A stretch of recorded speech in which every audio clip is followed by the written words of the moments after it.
If you want to transfer data from your old phone into the new Redmi Note 14 Pro, first of all, you have to start from opening Google Play Store on both devices, and you have to be sure that you are using Share Me application for both devices. Be sure that you actually download it and get the latest version. So now let's start by opening this on a Redmi Note 14 Pro. You have to accept all of these permissions by clicking Agree and select one by one, allow or while using the application. Now just do the same on your second phone. In this case, I'm actually using Samsung phone. You don't have to use Experience program, just select no thanks, and here accept these permissions to let your phone get access into all files. There we go.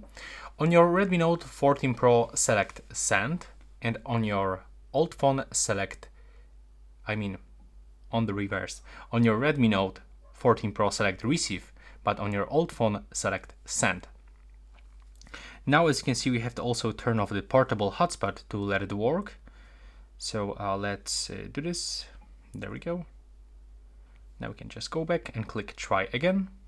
Accept these permissions, and now all we have to do on our old phone, we have to select everything that we want to transfer. So here we can find some video, pictures, there we go, some applications, files like music, for example. Right here you can find your documents, archive, ebooks, contacts. So you can just select everything that you want to transfer and click Send on the bottom. Right here, click on the Change System Settings and accept this switcher permission. Then go back and do the same for the Bluetooth to get access for this application. Now click Next.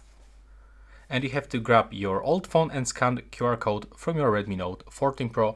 You will have to align that. Okay, never mind. Let's do this right now. As you can see, it was automatically scanned, and now it is actually sending data. We have to select Connect like this. Now we are connected, and as you can see, it's transferring data. So it's almost finished. All we have to do right now is just to, for example, click to import contacts. There we go, they are imported. And right now, if I'm gonna open my files, like for example, the file manager, and I'm gonna go into storage, I can actually find everything that was sent. So I was sending this music, so let's open the music, and as you can see, there's this file, but also I can find images just right here. So that's how we can do this.